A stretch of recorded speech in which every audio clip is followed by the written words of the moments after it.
Hello, everyone, and welcome to another episode of Healing Conversations. My name is Zainav Avni. I am an energy healer and an alignment coach.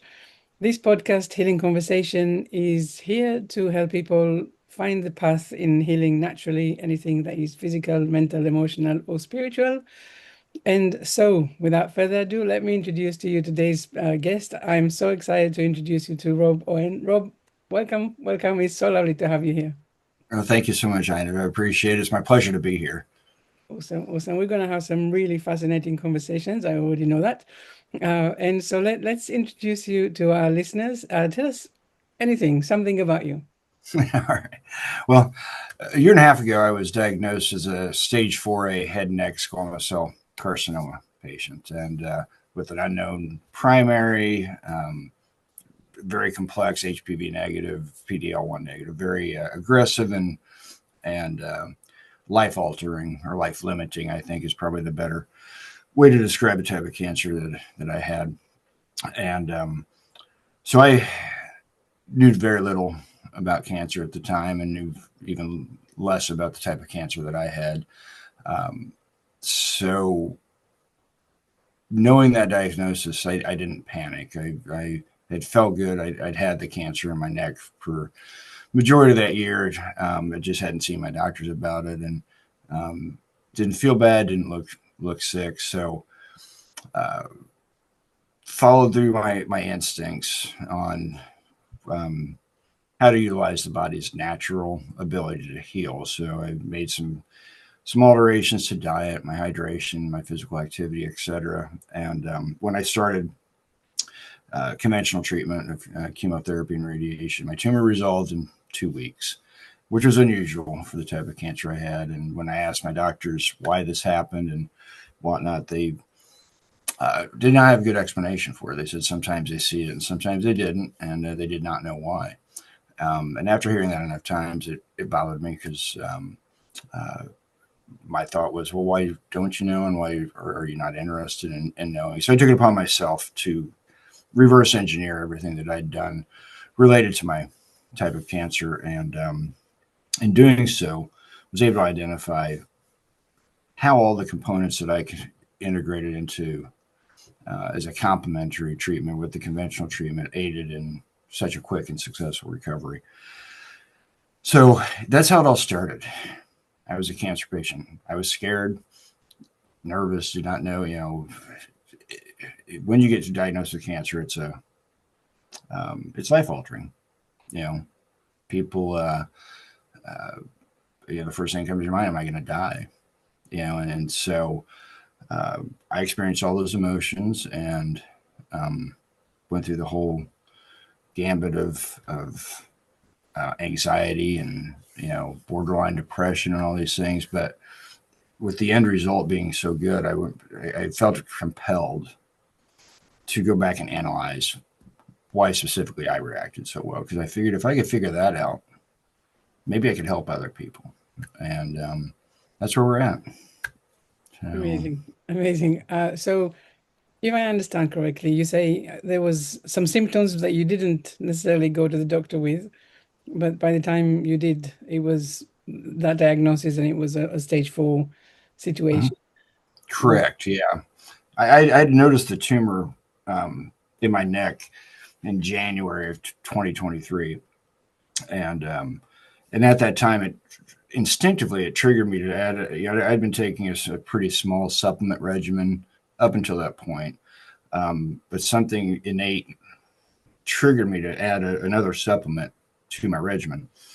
And from all appearances and from all the research I've done, it appears that addition and that specific combination of supplements that I took kept my tumor from growing. So I noticed it in January of 2023. I didn't see, and I'm not sure if it's typical, but for me, I was really busy, and it since I didn't feel bad or look sick, I just went into a wait and see mode. I just wanted to see if it was going to go away or if it would grow, and it did neither. It didn't grow or go away. So I did a televisit with my primary doctor in May of that year. We started some antibiotics, hoping that it was maybe an infection or something, and see if that would resolve, and it didn't. So I saw him in person in June of that year. Did another round of antibiotics, and he said if it didn't resolve then, because he was pretty confident that it was cancer. He didn't say it, but I knew by the direction that he wanted me to do a CT scan, have blood work, CT or a chest X-ray, and blood work. If it didn't resolve, and so it didn't. Went in for those. Blood work was all normal, but there were some indicators that it was cancer, cancer specific. Did a chest X-ray. Everything was clear though, because I'm a smoker, and so the mindset was that I developed cancer in my lungs and it had metastasized to my neck. Well, with everything being clear and me still not feeling any adverse effects, I felt great. I was active, working my job, helping with my mother's at her house, and a whole laundry list of things. We just, I was in monitoring mode. And so finally I decided by August to have a CT scan done. And at that point is when we saw the size of it. And at that time it was stage 3 cancer based on the size of the tumor. So we did a biopsy in late September, and I got the diagnosis October 5th of that year that it was stage 3 head and neck squamous cell. And at the time they didn't know where the primary source of my cancer was, since it wasn't in my lungs and there was no visible site on my body. They did not know where it started. So the surgical team associated with my cancer care group wanted to do an exploratory surgery in my throat to see if possibly it had started in my tonsils or somewhere in my esophagus or whatnot. And so they asked me to go off my supplements that I'd been taking religiously about a week prior to the surgery. And their exact words were they were hoping to see if the cancer would show itself in my throat by going off these supplements, and they would excise whatever it was and be able to biopsy and identify as that as the primary source. And they also scheduled an MRI for 4 days after I went off my supplements. And I'm suspecting, knowing what I know now, is that they wanted to see how, if anything, was going to react with the tumor in my neck. Well, lo and behold, it did. In those 4 days, my tumor grew 21% when I went off my supplements. Yeah. So now I've got, it went from a visible tumor to a bulging tumor, because not only did it grow, but it triggered inflammatory responses. And so it was a pretty large mass sticking on my neck. And we did the surgery 3 days later. They couldn't find, they took out a tonsil, an innocent tonsil, as I like to say, because there was no cancer in it. And did not see any signs of cancer anywhere else. And I went back on my supplements, and we followed up with a CT scan 3 weeks later. And by going back on my supplements, I've been able to arrest tumor growth again. Mm. But unfortunately, at that time, with the size of it, it had shifted it to stage 4 cancer. And the location of it made it very challenging to do a resection. It was near some very vital arteries and nerves. So the whole premise now was to just treat it with chemoradiotherapy. And then that's when I implemented the list of complementary components that I did, a couple of prescription medicines that act as neurotransmitter regulators were used as well. And we had success. So yeah, it was, when I asked my doctors why had the tumor not grown for all these months, and then why did it grow 21% in 4 days? Once again, they couldn't explain it. Mm.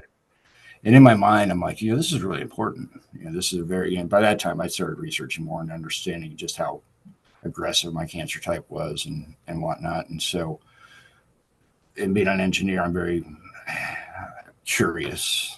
I like to know why and how things happen. And so that's where I took it upon myself to do the research. And when I was in the middle of my treatment, I wrote a 68-page case study identifying why all this worked, and I handed it to my doctors to explain it to them. Mm. I thought it was, if I would not have done that, this information would have just been stored in a database. They would have just, marginally tracked it through their record system, and it would have just been lost.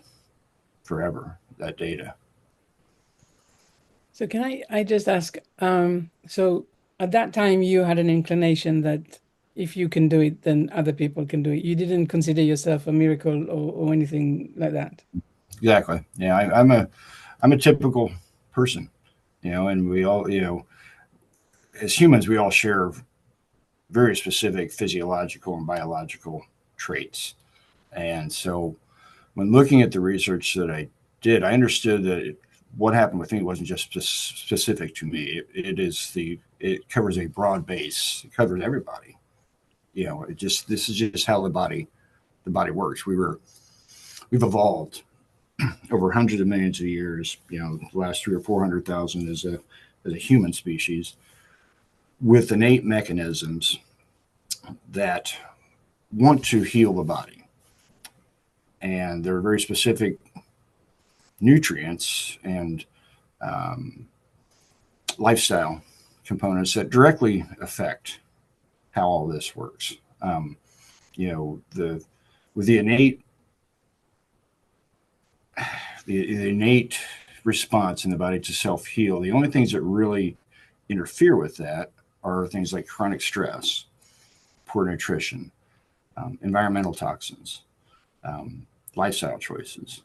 So when you look at cancer and any health concern from that lens, and knowing that it all starts with these limited set of components, that if you can understand how to regulate and manage those well, it triggers all these innate mechanisms in the body to help you manage diseases better. And so that's where it all started. That's where it basically laid the groundwork for what we've developed here with Blueprint to Beat Cancer. But still, this kind of it's quite an intuition, right? To recognize that yes, here you are. Okay, you probably by this time understood that your supplements have a very important role to play in this. Correct. Like you said, the arresting of the growth and actually also the healing. But it's another quite an intuition to say, okay, actually now I can see what are the some of the causes of cancer, Mm-hmm. and then to see how it actually relates to you. It's well, I say intuition. You might say something else, but to bring this together to say actually, it's we are all very similar in our makeup. Mm-hmm. And so if we identify what are the causes of the cancer or what is the lifestyle or everything that led to the cancer, we can fix it. That is it's really quite remarkable. And it is. I mean, it's we kept I kept researching after this because I said I had just identified for my specific cancer type, and what we come to find out is every single person's cancer type and their physiological condition is different. And currently, conventional treatments um, treat as a broad spectrum. They look at everybody the same. If you have this certain type of cancer, they have their predetermined set of medications that they're going to give you. And as we've seen, as we all know, that at times it's effective and at times it's not. Well, what we're identifying is how to better make these treatments effective for everyone. And that relates directly to it becomes the patient's responsibility on how they manage their diet, how they manage their hydration, physical activity, carcinogen, exposure. So when you overlay kind of this method that I figured out for myself, you start overlaying that across other types of cancers, we can identify what we've been able to identify through our research is looking at a specific DNA mutation, the cancer type, and its variant. And when we take that data, we've actually been able to analyze within reason, within a pretty good assessment of what combination of micronutrient deficiencies or imbalances. We're talking vitamin, minerals, amino acids, phytoestrogens, phytochemicals, whatever imbalance or deficiency of those drove that specific mutation. before it started off as, before it turned into cancer. And so knowing that information, we can work backwards and build a specific, tailored, personalized protocol for that one person that relates specifically to how you manage the carcinogens, how you manage your stress, um, sleep, diet, supplements, hydration, physical activity, and um, exposure to nature, and lastly, the correct combination of neurotransmitters, um, prescriptions that will regulate neurotransmitters that have influence on the signaling pathways and growth factors for that specific person's tumor type. And so, because for you, in your healing, you went you had chemotherapy, and Correct. right, and we know that sometimes chemotherapy is really good, and sometimes it might be a little bit over the top, or maybe not Mm-hmm. exactly necessary, Mm-hmm. not the right amount, or there's different conversations Mm-hmm. about chemotherapy. Mm-hmm. Are you advocating for people to have that, or are you how is your conversation going? Well, here's where we stand on that. What we're seeing, and this is we're adding some new components to our analysis to even further refine success with conventional treatment. But what we're seeing across the board is when we're able to manage or help the clients manage their health, the DNA, the nutrition side of it, this whole 9 set of things, the response to conventional treatment is much better. So it makes the treatment more effective. And but you're correct. Not everybody's tumor is the same, and so the next step that we're adding is a predictive computational modeling analysis, where we take that data from the client's specific tumor type.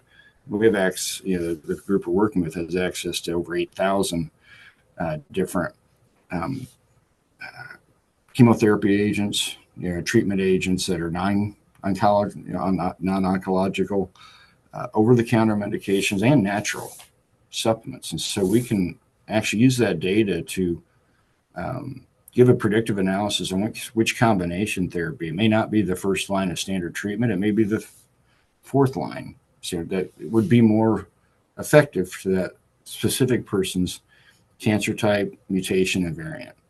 So you truly, and with the least amount of toxicity. So, we're looking at predictive effectiveness of the treatment and with less of adverse effects to the immune system. And by doing that, it should considerably increase the cancer patient's odds of having success with their treatment. So that's the next process that we're going as far as how we. And for now, I do believe that there is a specific role for conventional treatment with the natural component. When you start putting those together and you identify the most effective source, then you're able to mitigate the cancers quicker with less adverse effects. So, do I think eventually we can get to a point where a lot of these cancers can be done naturally without a chemotherapy or radiation? I think it's possible. It's just to get these measures incorporated more in the mainstream medical world, we have to bridge a gap. We can't just come in saying, okay, we can do all this just through these natural components. There's a struggle there and I think we would face battles that would probably be too insurmountable to make. So the goal right now is to figure out the best way to integrate the holistic, the nutritional, the patient-driven portion of it into the conventional, because there's an awful lot of wisdom in the conventional side. There really is. They put a lot of work into this, and their whole goal, really, doctors' goal, is to see their patients get better.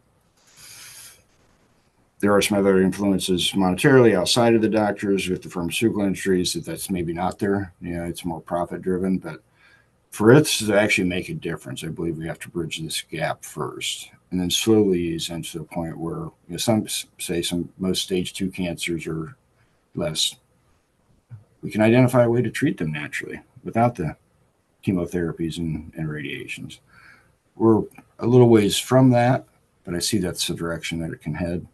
Hmm. So I want to just, of course, mention that, I mean, I guess for me, I will never tell someone what to do. Like, Yes, yes. take, do this, do that, take this, don't take that. I obviously can't, at all.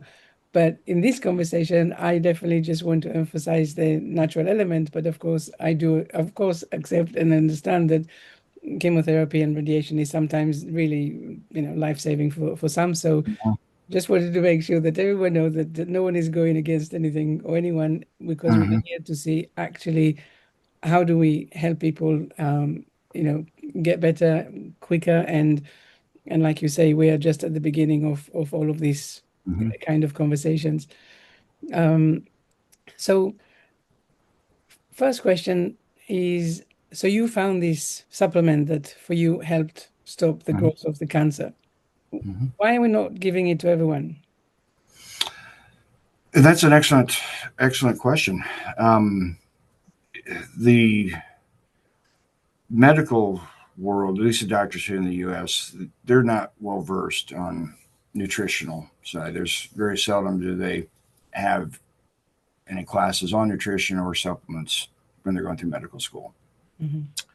Their focus is based on um, treating symptoms, and it's not necessarily focused on prevention or how your doctors will say, okay, you should eat better, or sometimes they say eat whatever you want, when you're going through chemo treatment, which, and that just shows the lack of knowledge base, Hmm. with how the body has to have these nutrients um, to build its DNA correctly. So the reason they don't, I just don't think they understand the implications. I think in some countries they do. In the U.S., I don't believe it's a focus, and our goal is help retrain that focus. Ultimately where we want to head. Now, there is up and coming research now that's showing um, how the gut microbiome influences health and how it improves treatment during immunotherapy treatment, chemo and radiation. Well, the gut microbiome and from the mouth on the way down is your digestive system, and that's the beginning of where all this micronutrient absorption and health all starts there. And so what we're seeing with the interventions that we do, and we've added in a gut microbiome test kit into our analysis, so we can identify any dysfunction in someone's gut microbiome and offer suggestions on how they can correct that with supplements and through diet. Because once again, we've evolved to live off of a whole food, well balanced diet. That's why, all these millions of years of evolution, this is where we've become the most efficient at being a successful species, is based off of that. So when you start, and once again, these are arenas that majority of doctors globally don't understand the importance of. So it's emerging science that we're integrating into with what we do. We're also seeing emerging science on how exercise plays a large role. I was at the American Society of Clinical Oncology conference a couple weekends ago in Chicago, and there was a paper introduced that shows exercise during cancer treatment improves efficacy by 30%. And once again, these are all common sense things for people. If you eat right, you stay hydrated, you get exercise, you get out in nature, you take care of yourself, you limit, carcinogens. It's a lifestyle thing. You're going to feel better.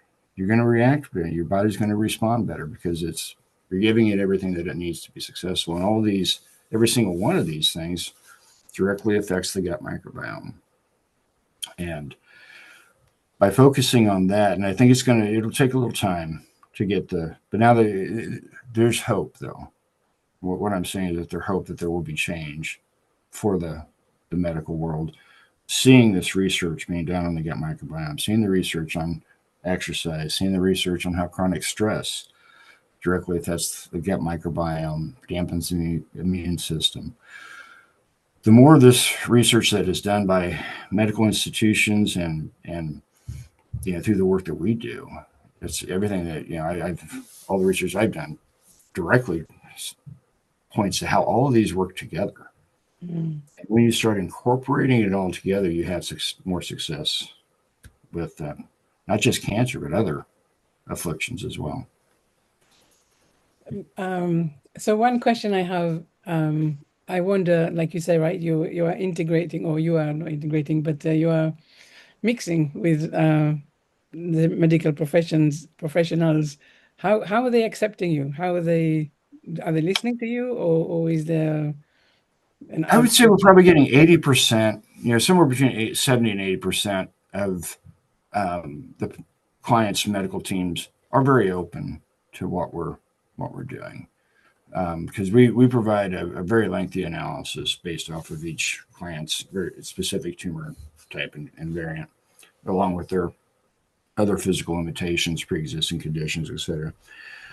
And in that document, we write it both for the doctors and for the clients. It's an informational tool, giving them information about their type of cancer and how all of these aspects directly affect it, and how, if they made these certain changes, implemented these certain things, will give them a better chance. And with doing that, though, we ask them to share these with their medical team, Right. because there's certain components in there that have to be prescribed by the medical team as far as the neurotransmitter regulators, and also to help educate their medical teams on how each of these micronutrients affect signaling pathways and growth factors and immune system function. It's all detailed in there, Mhm. and I don't know whether that's common knowledge for most of these doctors. Well, I have to, I have a hunch that probably it's not common knowledge, right? I mean, Yeah. what you're doing is pretty innovative, and we haven't actually even touched on that yet, on all of this, how you come to all of these reports and the detailed analysis of everything that you do, which is, of course, very fascinating, and we're going to talk about it a little bit in a minute. Um, so I guess what we are basically saying is that when someone is diagnosed with, at the moment, cancer, but like you say, later on other things as well, Mm-hmm. someone has is diagnosed with cancer, and you are able, with the very heavy research into the history, to really see what is missing, or what is um, yeah, Actually, what's causing the DNA mutations? We the can DNA actually work mutation. back first from what they've been identified, because when you get cancer, it doesn't just happen overnight. Right. You're talking, it depends on the type of cancer, but it could have been 5 years of mutated DNA being accumulated in the body before it, you know, turns on, it turns into carcinogenic or oncogenesis, where it turns into an actual cancer. So, um, yeah, I think hypocrisy says is, enough sins against nature. Once enough sins against nature have accumulated, that's where illnesses present themselves. And Is against I think what that means is when you've done enough, either through poor diet or chronic stress or lifestyle choices, enough of those things over a long enough amount of time, illnesses will present themselves. and that's what I say as well, and I come at it from a different point of view, because when I talk to people about getting back into alignment, I want to say that when they have chronic conditions and cancer, it's Mm-hmm. really because the body is saying, look, you've veered too far away from, your soul trajectory. Mm-hmm. Let's bring you back. So there is really, it's a message. But of course, I'm only looking pretty much at emotions and stress and Well, then it all plays a direct role in it. And we can actually identify how all those emotions and stress interfered with the absorption of the critical micronutrients that build each one of these DNA in the body.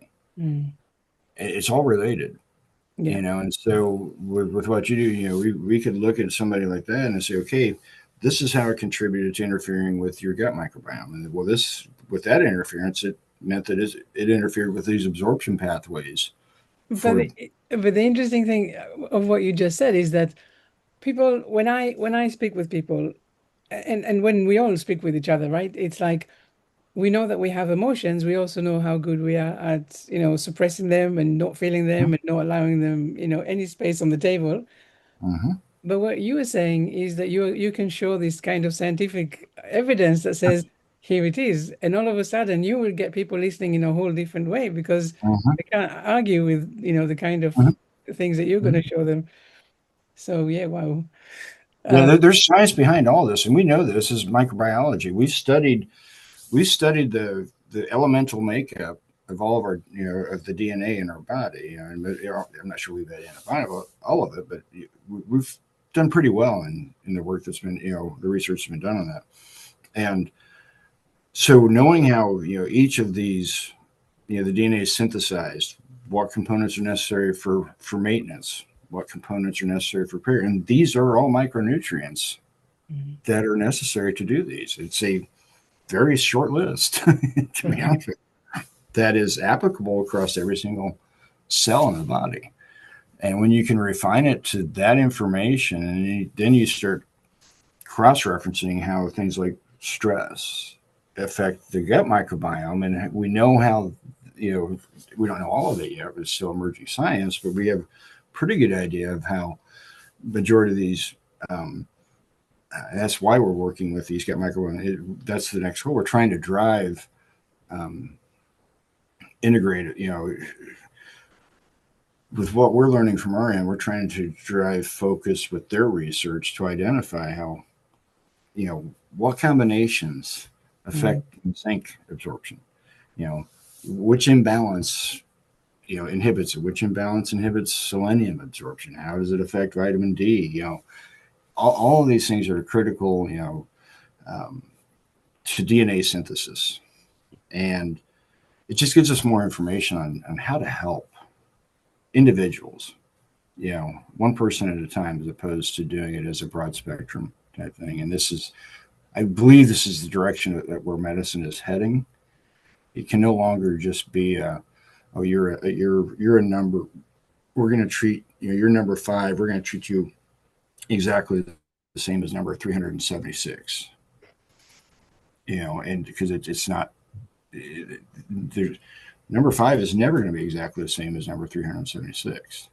So our whole goal is to get this to be treated. You're number 1, and you're always going to be number 1.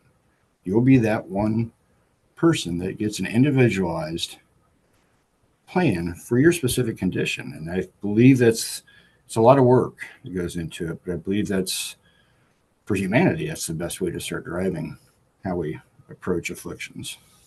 And I think it's incredible, and I am so seriously impressed that we are having this conversation now. And of course, yes, still early days, but you already have such incredible, background and data that you're collecting and success stories. So tell us a little bit more about, because we of course talking about AI and all of this and the Mm-hmm. print Mm-hmm. of for healing cancer. So tell us a little bit about what this use of AI is, and where are you at the moment with this research Well, and all of this stuff? and with the advent of AI, that's what's going to allow this to be a manageable um, plan for people. Without AI, it's too cumbersome. It's for a doctor to try to identify everything specific to that one person, and that's probably been the limitation with the medical industry. It's just so much information out there. One person can't have access to it all or know. Well, we have access to it all now, but it was the limitations of being able to quickly identify that information. Well, that's where AI, leveraging it as a research tool, um, leveraging it as a system that's learning, where you feed back, closing a feedback loop with what is being implemented with the client, taking that data, feeding it back into the system. It actually is learning how to be more um, responsive, more targeted, more accurate over time. And so that's the only way that this is going to be able to be implemented effectively is by leveraging AI across multiple mediums. In the gut microbiome analysis, they're leveraging AI for that analysis. There's trillions of biota, different, microbiome elements in the gut. It's impossible for us as humans to manage all this. So you have to leverage this technology to help successfully understand the data and how to what directions to head with the data. So that's where we're at right now. We've incorporated with what we do. We've developed a set of prompt engineering questions that when we plug in this very specific data from our client, it allows us to quickly, or relatively quickly, I mean, it still takes 4 days with that, with that powerful tool to put together a full analysis on step-by-step instructions on how that client can help themselves manage their disease better. So the goal with that, though, right now, we're at 4 days. We develop all these tools and we verify them through clinical trials, observational studies, all mainstream methods to confirm the efficacy. These keep being refined and honed to a manner where in a doctor's office visit, the doctor can put in these very specific inputs, and you can build tools that'll provide your report within 15 minutes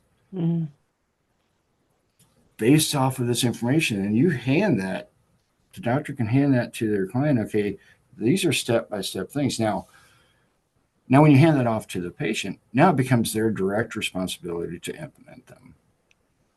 And this is the biggest challenge we see. Since patients, not only do doctors not have the base knowledge and how exercise and nutrition and all that, we've lost that as a society. I don't think the emphasis has been on that over the last 30, 40, 50 years in education. So we've lost that. I think we've lost that common knowledge there. So now the next step, when you hand somebody that, it truly is dependent upon them to make those changes to their life. If they're not willing to stop drinking the soda, if they're not willing to eat a whole food, well-balanced diet, if they're not willing to get out and exercise, that diminishes the effectiveness of what we hand to them.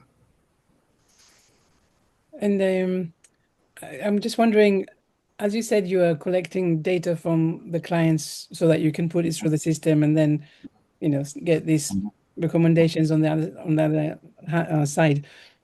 So is it mostly like blood work that you're asking for, or is there also an aspect of, really like an qualitative interview about their lives and past and That's basically more what it is. Their patient-reported outcomes is basically what we track, and we stay very involved with our clients, via email, phone calls, video conferences like this, and we collect data on how they're responding. Now we also do look at their blood work.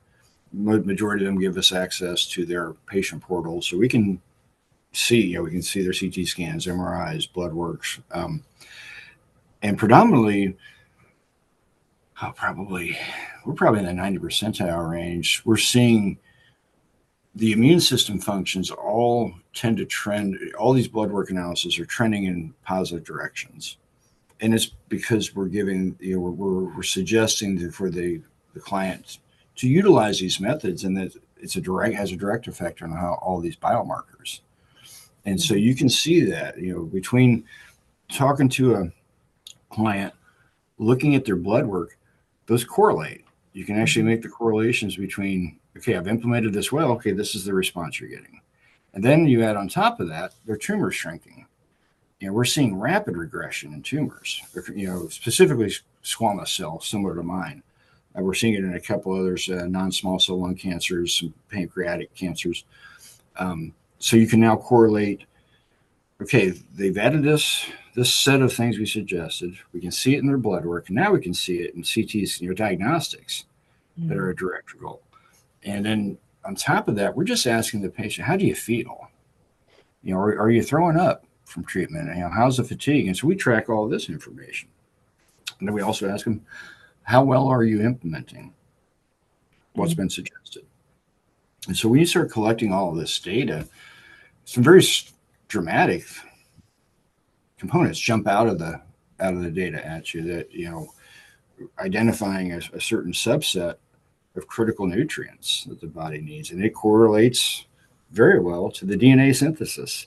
Mm. Each DNA needs to be made properly. So when you start stacking all this data together, it's not irrefutable, but we're getting, the goal is to get as close to possible to that as we can. Well, it's all sound very incredible and like so impressive and so like wow, it's like we really are in the future. But Yeah. is this kind of idea or method or approach, would that work with any cancer type or any cancer stage? Or, I mean, is there anything that you are already thinking maybe not yet? We've we're seeing really good success across almost all cancers. We're still a little ways away from fully understanding some of the hormone driven cancers. We're close. I mean, we're getting closer.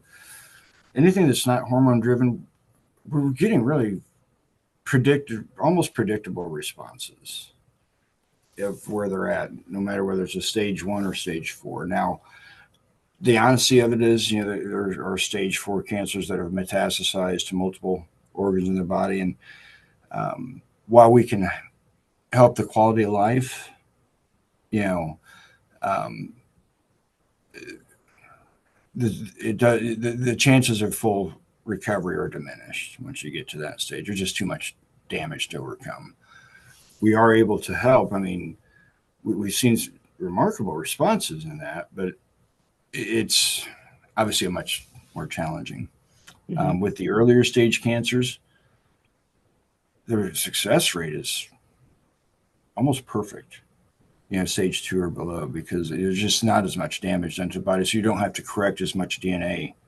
Because like I said earlier, all these are driven by trillions and trillions of mutated DNA being mapped.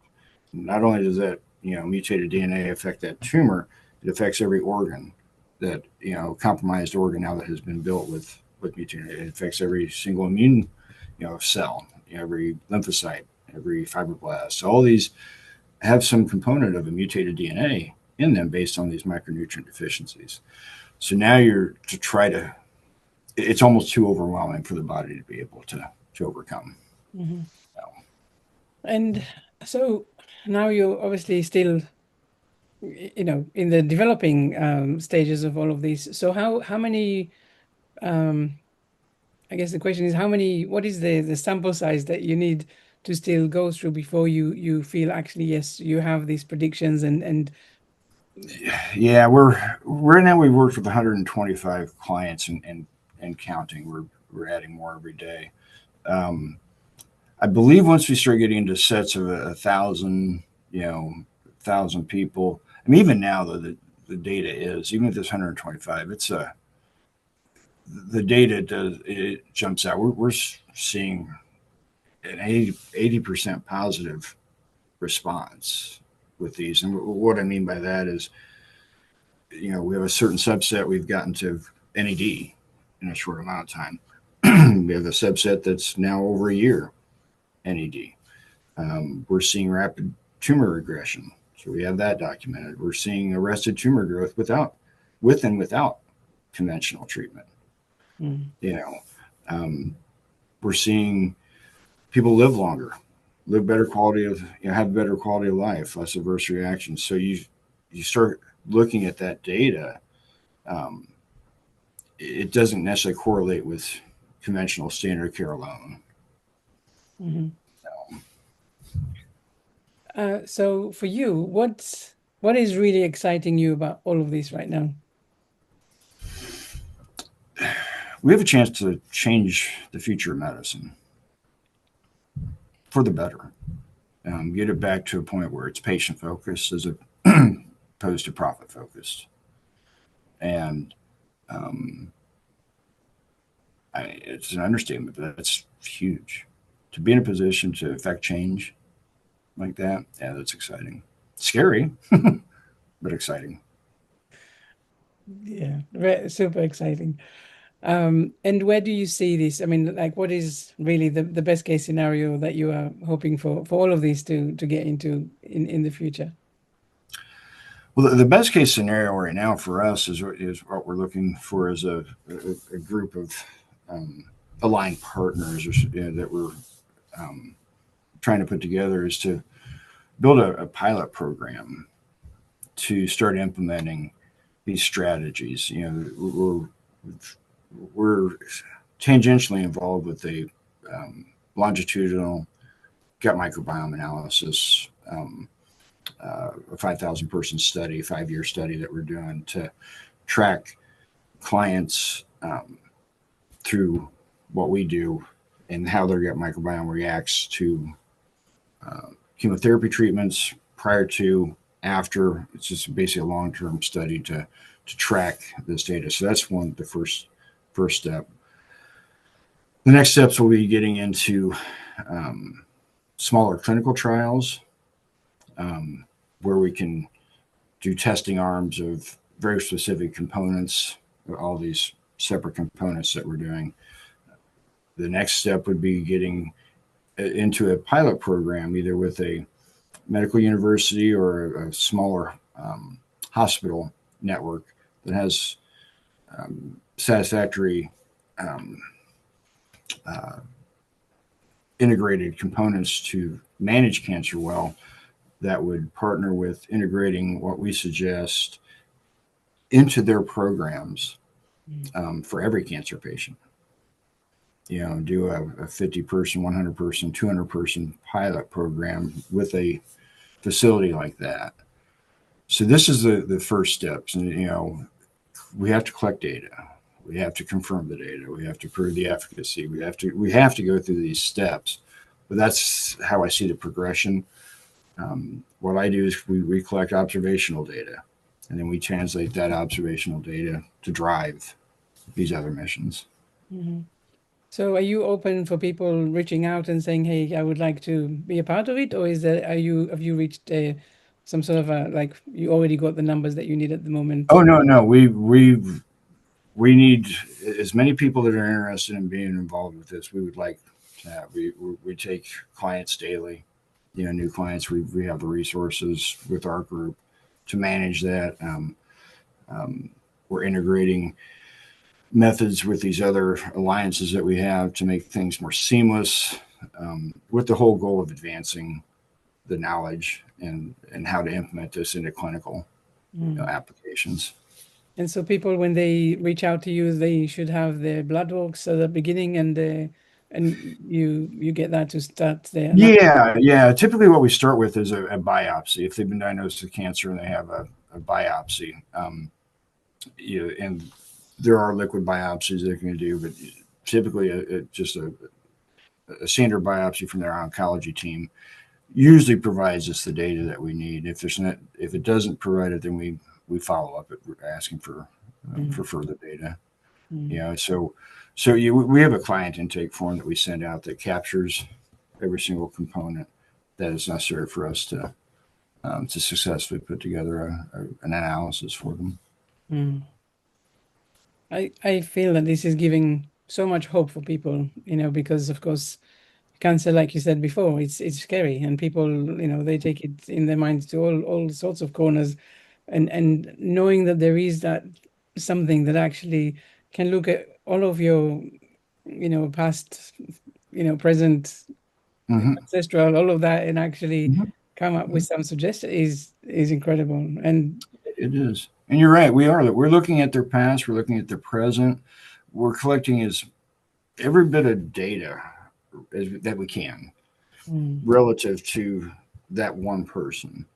And like I said earlier, the medical industry just they have a history of that person, but it's looking at much different. It's all symptomatic history. It doesn't necessarily look at the granular data that drives all these symptoms, and that's where we're heading to.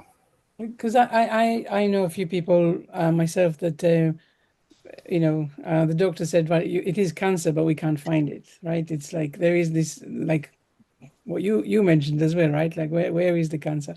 Mm-hmm. But in the work that you are doing, right? you find all of this?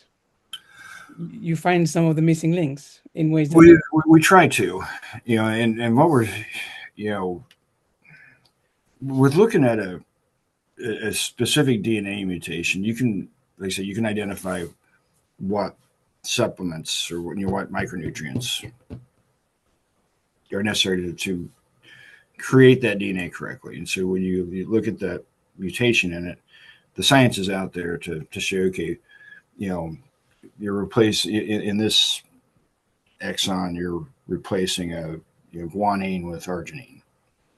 You can actually identify in the DNA where this is. Well, you can work backwards from that to see, okay, what micronutrients affected that process. What were you missing? What was it all imbalanced? What micronutrients weren't there that caused that to happen? And by getting that type of granular data and to be able to work back, it's just doing our best to perfect science. We have the data. All this information's out there, and it's now using AI to pull it all together. There's just vast resource of knowledge. You learn how to use that knowledge in the best interest of a cancer patient. Wonderful things can happen. And at the moment, you say it will take about 4 days to analyze everything. What is the ideal? Next year this time, what is the how fast are you hoping that the analysis? Yeah, the goal with where we're heading right now, we're looking to try to automate these processes more. So ultimately, we're hoping, like I had mentioned earlier, in the perfect world in a doctor's office, to be able to have these reports generated in 15 minutes within the typical time that you spend with the doctor. The nurse will come in, collect symptoms, whatever, do all their stuff. The doctor looks at his reports, several, and all these things, the dynamic input data gets populated into the predetermined analysis page, and you just press a button and it'll generate this. And I obviously there's going to need to be time for the doctor to review it, because this is overwhelming. The data we present probably is overwhelming. It is overwhelming. And sorry, and you say your own analysis from your own situation. You said it was about 68 pages. Is it still 68 pages for a report, or is it? Yeah. And what I did with mine, it was a case study. So and it ultimately ended up being 109 pages once I researched more, and I documented every single daily input that I had for it and whatnot. So right now our analysis range anywhere from 40 to 55 pages long, depending on the complexity of the client's situation. So so if they already have several pre-existing conditions, and we have to look at that, so we just provide some guidance there, and that's another interesting thing now to think about it. What we're seeing, a lot of our clients have pre-existing conditions like hypothyroidism or high blood pressure or gout.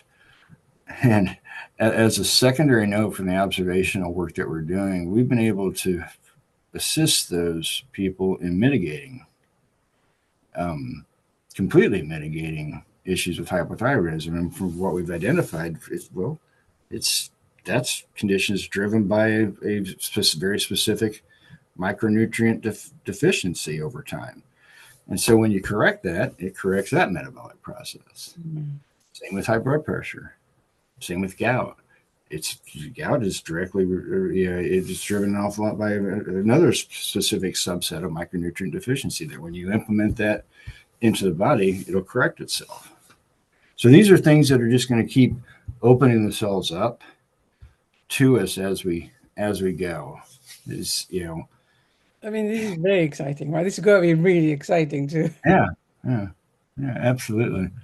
Yeah. So it's daunting at times for me. My background's not in the medical world, and maybe that's a good thing. I think it might be. Yeah, honestly, I mean, coming from an engineering background where we look at we look at systems, and then with a system that has to be built from elements. When you're building a system, you have to start from the nuts and bolts and every little piece. And when systems break down, it's usually not just the system breaking down, but it's these nuts and bolts that are breaking down that disrupt the system. And if you have enough of these nuts and bolts breaking down in the system, it crashes. Yeah. It's similar, it's identical to the human body. It's a very advanced, bioengineered system that when you look at it from the elemental viewpoint, things start making a lot more sense on why it's breaking down. Amazing, amazing. I mean, I can just imagine, right? When you have your findings from all of these things, and all of a sudden you're making another connection with something that you didn't know before. I can only imagine how really exciting and thrilling it is. It is, yeah. But we've been fortunate enough to I've been fortunate enough to be put in contact with a lot of the leaders in the field of these specific components that I've seem to have identified in our map. I've been speaking with a leader in the field in exercise oncology and how that correlates, and his research overlapped almost identically with the research I was able to pull through AI as far as giving a 7-day physical activity plan. And so when you start getting the latest research in the clinical side of it, correlating to what we're doing, and so he's very interested. He's seen our work. He's going to start integrating more, and we're going to have more discussions. We've with the gut microbiome, that world, how that fits in with the nutrition side. So the goal now is to kind of build this consortium of these leaders in the field of each of these smaller components that builds this overall method, and that just it gives it a louder voice, it gives it more credence, more science behind it, more people working on it, and just a much louder voice to be heard. Yeah, amazing, amazing. Rob, I told you this is going to be a fascinating conversation, and it really has. And I wonder, as we're coming to a close, what is one thing that you think we haven't covered, but you actually feel it's really important for our listeners to hear? The most important thing is, as a cancer patient, you're your most important advocate. You really have the most control over how you respond to treatment.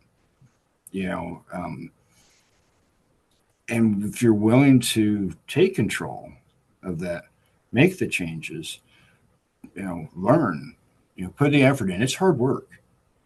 For most cancer patients, it's hard work beating a disease, especially specifically cancer. Given the right tools, which what we try to do is provide the right tools, and the client puts in the right effort in concert with um, cooperation from their medical team, success can be had. But it takes everybody. It takes everybody working together, and it's not easy. This is not easy.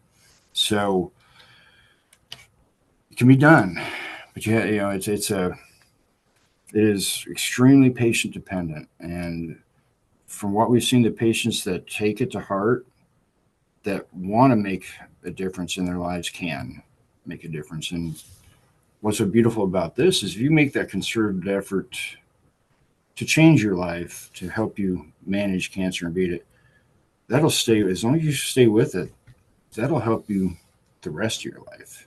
It'll change everything. And not only will it change your life, it'll change everyone's lives that you affect. And I think it's when you get a cancer diagnosis, I think you're willing to listen in a way that maybe you don't otherwise. And so it's really a fascinating conversation to have. Like you say, you see all of these elements that are out of alignment at the moment: toxins, nutrition, emotions, all of that. But really, of course, from my aspect, of course, it's that thing of you now understand why this needed to happen in the first place. And now Mm-hmm. you can really get back into the trajectory and live life to the full and be, you know, the amazing you that you were supposed to, that you've always Mm-hmm. been, maybe sometimes forgot. Mm-hmm. So Yeah, and that's the whole goal. You're 100%. What you suggest, everything that you guide them towards, it's all interconnected. This is another thing that maybe is a good message. Everything affects everything. You know, the world we live in affects it. You know, every single component has an impact on the next component. It's the same with what goes on inside the body. Every single thing you do has an effect on something else. And so finding a balance, you know, between how to treat your body right, how to treat others right, how to treat our environment correctly. Everything's about balance. That's, um, balance, moderation, hope, you know, inspiration. You can find that in all kinds of places, you know, nature, people, knowledge, mm. you know. And openness. I think that's the other thing I would add. Openness to see how it goes, right? I mean, Yeah. let's try. Let's dare. Let's, yes. Rob, thank you. Thank you so much for being here with us today. Thank you for all of your wisdom. Thank you for your insight of, you know, thinking, hey, why me? Why, how come? And all of that that led you to where you are today, and for, you know, for bringing this thing that puts all of these pieces together. Really lovely to connect with you again. And of course, I invite any person listening or watching this conversation to share this with their friends and families. And you know, like you say, right? If anyone is going through a cancer diagnosis at the moment, cancer healing journey, come and have a conversation with Rob and see what you can do, and you know, help each other, right? Because every information helps to build the Mm-hmm. database and Exactly. to bring Mm-hmm. this forward to Yeah. beautiful future. Yeah. Thank you so much. So thank you. It's been my pleasure. And I thank you again. So you take care. All right. Thank you. Thank you so much.